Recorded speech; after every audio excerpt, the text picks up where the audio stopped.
Have you ever heard the phrase, love your neighbor as yourself? It's one of the most famous teachings of Jesus, and it is packed with so much wisdom that it can truly change your life and the world around you.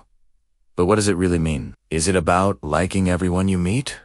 Or is there something deeper to it? Today, we are going to dive into this powerful command and unpack its meaning for our lives in the 21st century. This famous line comes from a story in the Gospels. A religious expert, trying to test Jesus, asks him, "Teacher, which is the greatest commandment in the law?" Jesus' answer is profound. He says the greatest commandment is to love God with all your heart, soul, and mind. But then, he immediately adds a second one. And the second is like it. Love your neighbor as yourself. He says that all the law and the prophets hang on these two commandments. This wasn't just a casual remark. Jesus was saying that the entire foundation of a righteous life boils down to loving God and loving people. So, who exactly is our neighbor? The people who asked Jesus this question were probably thinking of their friends, family, and fellow community members. But Jesus expanded this definition in a radical way through the parable of the Good Samaritan. You probably know the story. A man is robbed, beaten, and left for dead on the side of the road. A priest and a Levite, both respected religious figures, see him and pass by on the other side. They had their reasons. Perhaps they were worried about becoming ceremonially unclean or simply didn't want to get involved. But then, a Samaritan comes along. Now, Samaritans and Jews at that time were historical enemies. They had deep-seated religious and cultural disagreements. You couldn't find two groups that disliked each other more. Yet, it's the Samaritan who stops. He doesn't see an enemy. He sees a human being in desperate need. He bandages the man's wounds, puts him on his own donkey, takes him to an inn, and even pays for his care. After telling this story, Jesus asks the expert, "Which of these three do you think was a neighbor to the man who fell into the hands of robbers?" The expert has to admit, the one who had mercy on him. Jesus' response is simple and direct. Go and do likewise.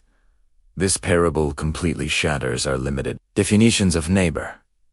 Our neighbor isn't just someone who lives next door, looks like us, thinks like us, or believes what we believe. Our neighbor is anyone we encounter who is in need. It's the person on the street, the coworker having a tough day, the stranger in another country facing hardship. Jesus teaches us that love and compassion should have no boundaries. It's about seeing the humanity in everyone, regardless of their background, status, or our personal feelings about them. Now let's break down the second part of the phrase. As yourself. This is where it gets really practical. How do you love yourself? Well, at a basic level, you take care of your needs. You feed yourself when you're hungry.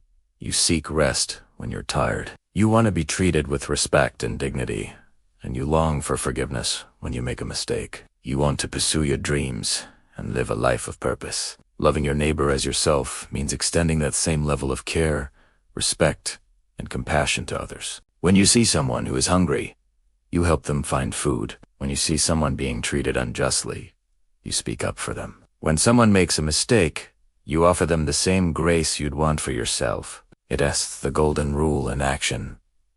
Do to others what you would have them do to you. This isn't just about grand gestures. It starts with small, everyday acts of kindness. It's about actively listening to a friend instead of just waiting for your turn to talk. It's about giving someone the benefit of the doubt instead of jumping to conclusions. It's about being patient with the cashier who's having a slow day. These small acts create ripples of positivity that can transform relationships and communities. But let's be honest, this is hard. There are people who are difficult to love. People who have hurt us, who disagree with us vehemently, or who just rub us the wrong way. Jesus knew this. He even took it a step further and said, "Love your enemies and pray for those who persecute you." This is perhaps the most challenging teaching of all. Loving our enemies doesn't mean we have to feel warm and fuzzy about them or approve of their harmful actions. It doesn't mean becoming a doormat. Love, in this context, is an action, a choice. It's a commitment to seek their ultimate good, even when it's difficult. It means choosing not to repay evil with evil, but to overcome evil with good. It means praying for their well-being, hoping they find a better path, and refusing to let bitterness and hatred take root in our own hearts. Choosing to love in this way is incredibly liberating. Holding on to anger and resentment is like drinking poison and expecting the other person to get sick.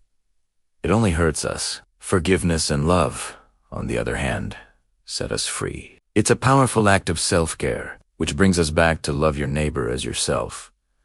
We can't truly love others well if we are consumed by negativity. So, how do we cultivate this kind of love? It starts with empathy, trying to understand where another person is coming from, even if we don't agree with them. It requires humility, recognizing that we don't have all the answers, and that we too are flawed and in need of grace. And it requires practice. It's a muscle that gets stronger the more we use it. Start small. Look for one opportunity today to show love to a neighbor. Maybe it's paying for the coffee of the person behind you in line. Maybe it's sending an encouraging text to someone you know is struggling. Maybe it's just offering a genuine smile to a stranger. When we begin to live out this commandment, we start to see the world differently. We see people not as obstacles or competitors, but as fellow travelers on this journey of life. We become agents of healing and reconciliation in a world that is so often divided by fear and suspicion. The teaching to love your neighbor as yourself isn't just a nice suggestion.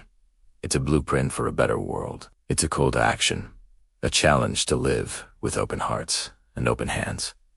Imagine a world where everyone took this seriously. A world filled with more compassion, more justice, and more understanding. That's the world Jesus invites us to build, one act of love at a time. It all begins with us, right here, right now. Thanks so much for watching. If this message resonated with you, please give this video a like and consider subscribing for more content that explores these life-changing ideas. What does love your neighbor mean to you? Share your thoughts in the comments below.